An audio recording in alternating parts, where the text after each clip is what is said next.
She thought she had already won. She thought my son's house, his savings, his life insurance policy, and everything he'd spent 32 years building were already hers to spend. She stood at his graveside, with her hand resting on the shoulder of a man I had never seen before, and when she caught me looking at her from across the rows of folding chairs, she didn't look away. She held my gaze for a long moment, and then she smiled. That was the morning I buried my son. His name was Daniel. He was 38 years old, and he died on a Tuesday in February from what the death certificate called sudden cardiac arrest. He had been healthy, or so I believed. He ran. He ate well. He called me every Sunday evening without fail, and 3 weeks before he died, he had called me on a Wednesday instead, which was unusual, and he had said something I didn't fully understand at the time. He said, "Dad, I need you to know that I've been taking care of things. Whatever happens, the right people are going to be protected." I asked him what he meant. He laughed a little and told me not to worry, that he would explain everything when he came to visit in the spring. He never made it to spring. The man standing beside my daughter-in-law at the funeral was introduced to me by her sister as just a friend from work. He wore a dark gray suit that fit him too well for a Tuesday funeral. He brought flowers that cost more than most people spend on a week of groceries. His name was Marcus, and he stood close enough to my daughter-in-law that their arms touched, and neither of them moved apart when other people walked by. I said nothing. I was burying my son, my only child. My wife had passed 6 years before, and Daniel had been the last of what we built together, and I was 64 years old and standing in February wind trying to remember how to breathe. My daughter-in-law found me after the service, beside the black car that had carried the casket. She was composed in a way that had nothing to do with grief and everything to do with having rehearsed.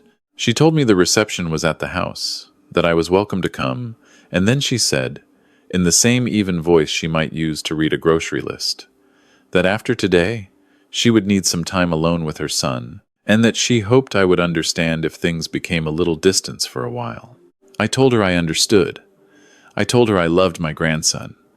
She nodded and said, "Of course," in a way that closed the door on the subject. My grandson was 8 years old.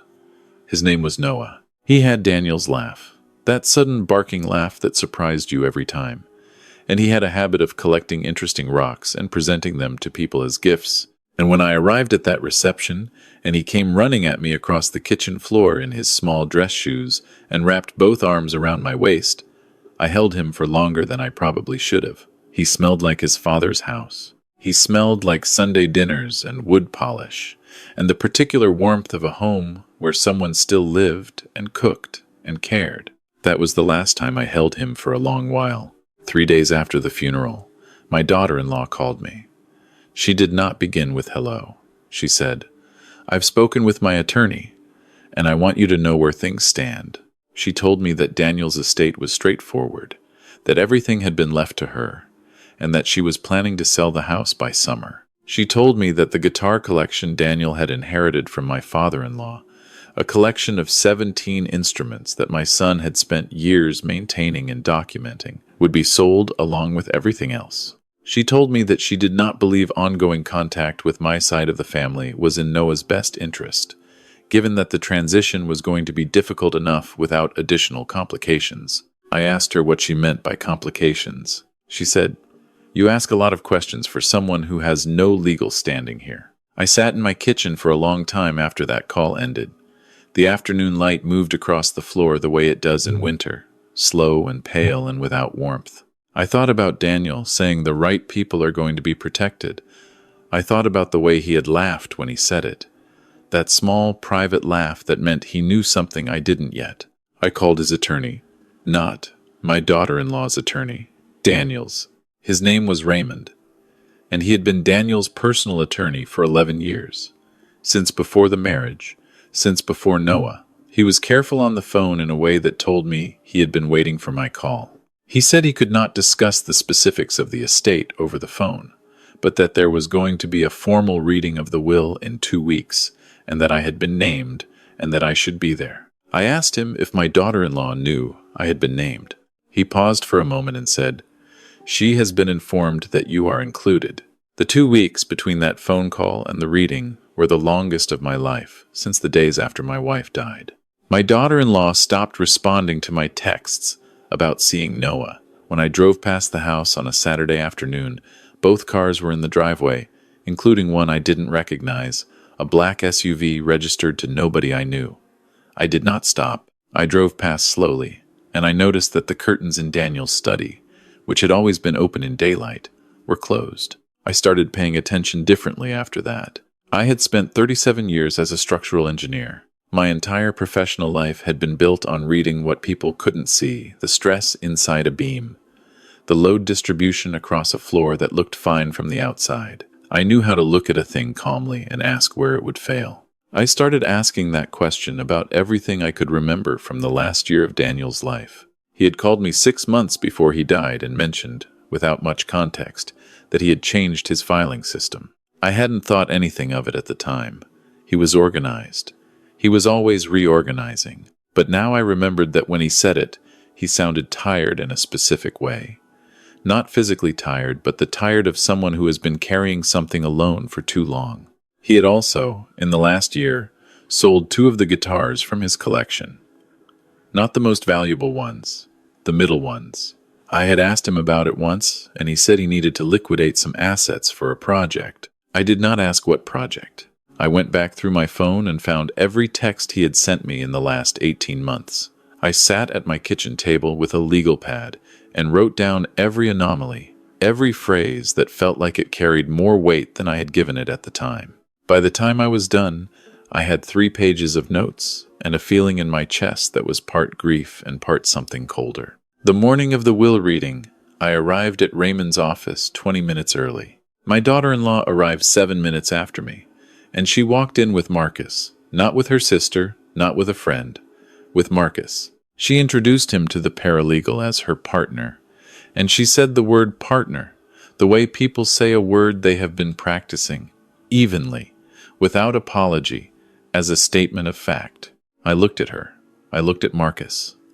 I thought about the February graveside, the way their arms had touched, the suit that fit too well. Raymond's office was on the 4th floor of a building downtown. The room where we sat was quiet and unremarkable, the kind of room designed to make whatever happens inside it feel settled and final. There was a small table, 4 chairs, a window overlooking the parking structure across the street. My daughter-in-law sat down and placed her handbag on the table and looked at Raymond with the expression of someone waiting for a formality to conclude. Raymond opened a folder and began. The first items were expected. The house went to his wife. The primary bank accounts went to his wife. The life insurance policy, a substantial one, designated his wife as beneficiary. She nodded at each one, and with each nod, her posture loosened slightly, the way a person relaxes when they are confirming what they already knew. Then Raymond set down the first sheet and lifted a second one. He said, "There is one additional document." My daughter-in-law looked up. Raymond said, approximately 14 months before his death, Daniel executed a separate legal instrument, a revocable trust, subsequently made irrevocable upon his death, which was not disclosed to the primary estate, and which was structured specifically to remain independent of marital assets. The room was very quiet. She said, "What does that mean?" Raymond said it clearly. It meant that Daniel had, over the course of the year before he died, moved a portion of his separately owned assets, the proceeds from the guitar sales, a brokerage account he had opened in his own name before the marriage, and a piece of property in his grandfather's name that he had inherited directly into a trust that was legally separate from the marital estate. The trust named 2 beneficiaries. The first was me. The second was Noah, held in protective custody until the boy turned 25. Administered by Raymond as trustee. My daughter-in-law said, "That's not possible." Raymond said it was not only possible, it had been carefully executed, notarized, and filed 14 months prior. She turned to Marcus, and something passed between them that I watched very carefully, because it was not the look of 2 people receiving unexpected news. It was the look of 2 people whose plan has encountered a problem they did not fully account for. She said, "I want to contest it." Raymond said she was welcome to do so, but that the trust had been structured by a specialist in asset protection, that Daniel had been of sound mind, that there was no evidence of coercion, and that the timeline predated any discussion of divorce or estate planning on her part by nearly 8 months. That last phrase sat in the room like something dropped on a stone floor. She said, "What discussion of estate planning on my part?" Raymond looked at her steadily and said nothing. I drove home that afternoon in a state I cannot fully describe. I was grieving. I was grateful. I was furious in the specific way you become furious when you understand, fully and finally, what someone was willing to do and how long they had been doing it. Over the next several weeks, I learned things I had not known. I learned them the way you learn things when you are patient and quiet, and willing to sit with what you don't understand until it becomes clear. Daniel's college roommate, a man named Greg, who still lived in the same city, called me 2 weeks after the will reading. He had been close to Daniel since they were 19, and he said he had been waiting, that he had promised Daniel he would wait until after the reading before he said anything. He said Daniel had confided in him about 8 months before he died. Not everything, but enough. Daniel had discovered that my daughter-in-law had been involved with Marcus for at least 2 years. He had discovered it the way you discover these things when you are smart and have been quietly paying attention. A charge on a card, a changed password on a shared account, a voicemail she didn't know he had heard. He had not confronted her immediately. He had done what a careful man does. He went to an attorney. He began quietly protecting what he had built, and he waited for the moment to have the harder conversation. He never got to that conversation. His heart gave out before he did. The medical examiner had ruled it cardiac arrest. Daniel had an undetected structural issue with his heart, something that can sit quietly for decades and then one day doesn't. I have spent time in the months since wondering about things I cannot verify and probably never will. I have also tried, in the hours when I am most honest with myself, to focus on what I can know and what I cannot, and not to build a life on the wrong kind of certainty. What I know is this. My son was protecting his family the only way he could, which was quietly, legally, and without making a scene. What I also know is that my daughter-in-law and Marcus were not finished after the will reading. 2 months later, Raymond called me and told me they had filed a contest.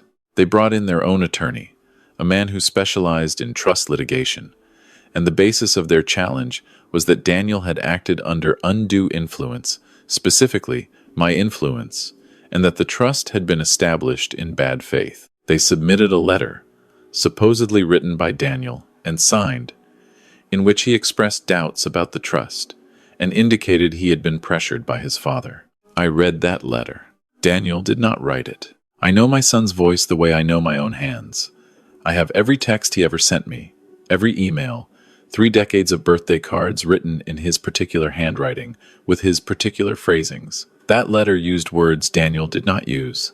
It was smooth in places where he was blunt, and vague in places where he was specific. And it was dated 11 months before his death, during a period when I had his phone records, and during that exact week, he had texted me about a fishing trip we were planning for the following summer.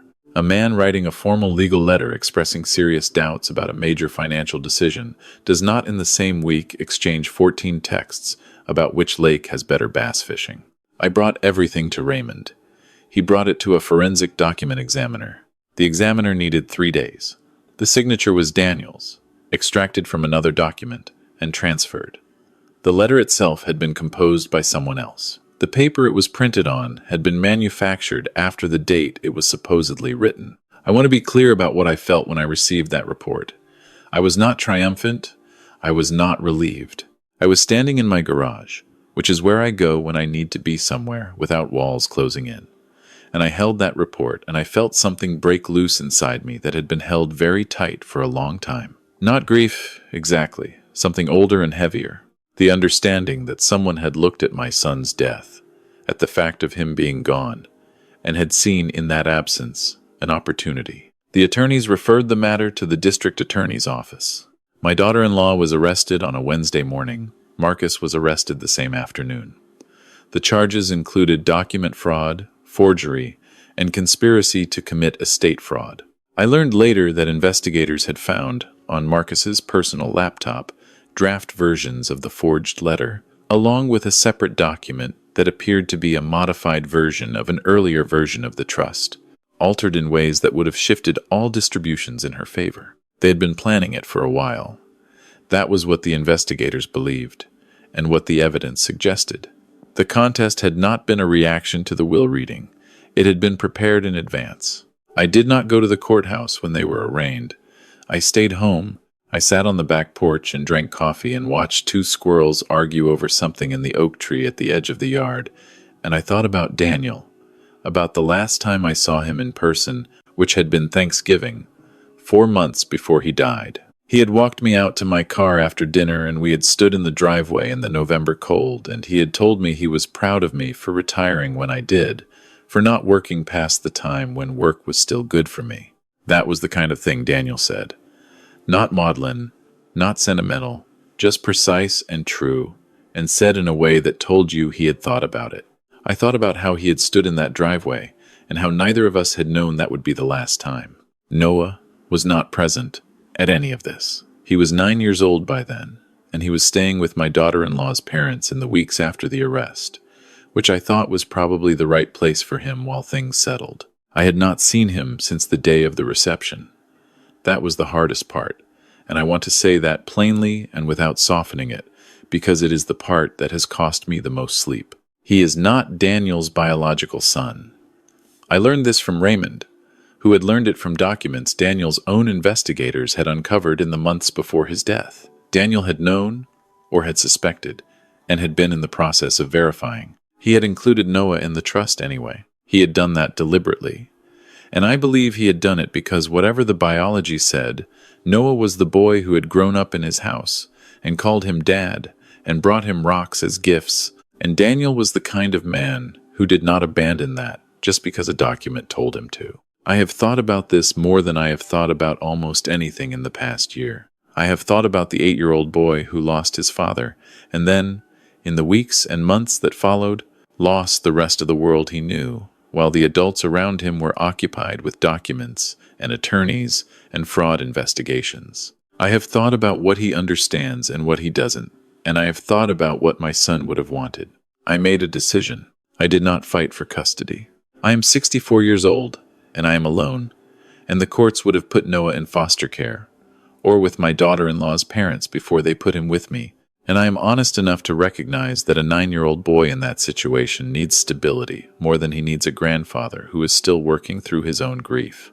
Her parents are decent people. They were as shocked by their daughter's actions as anyone. They love Noah. He is safe. But I called Raymond, and I asked him about the portion of the trust designated for Noah. It was substantial, not life-altering rich, substantial, but a sum that, managed correctly, could pay for his education twice over and leave something remaining. I asked Raymond what protections were in place to ensure that money was insulated from any future legal action by my daughter-in-law or anyone acting on her behalf. Raymond told me they were considerable, but that I could add to them.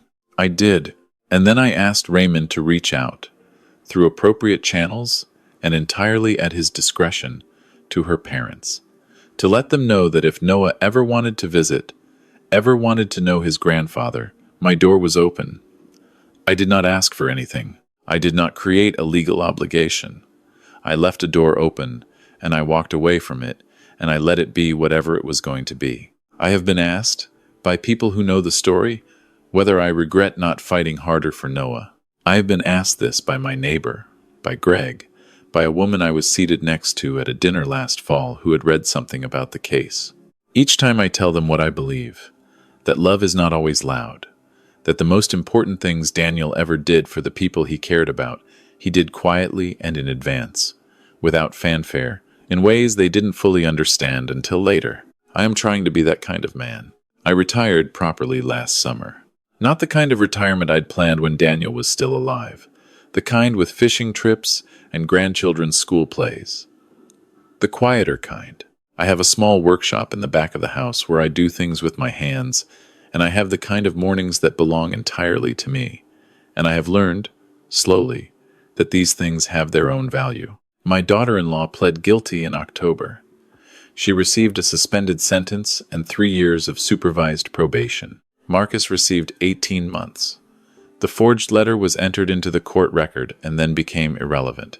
Everything proceeded as Daniel had set it in motion, before any of the rest of it, in the careful quiet of a man who understood that the best protection is the kind you build before you need it. 3 months ago, on a Sunday evening around 7, my phone rang. The number was one I didn't recognize. I answered it, because I always answer numbers I don't recognize now. I don't want to miss things the way I missed things before. It was Noah. He said, "Grandpa?" in a voice that was slightly lower than I remembered, because he was 9.5 now and growing. He said he had asked his grandma to dial the number, and that he had a rock he wanted to tell me about. He had found it at the edge of a creek near her house, and it had a vein of something pink running through it, and he thought I might know what it was. I sat down on the floor of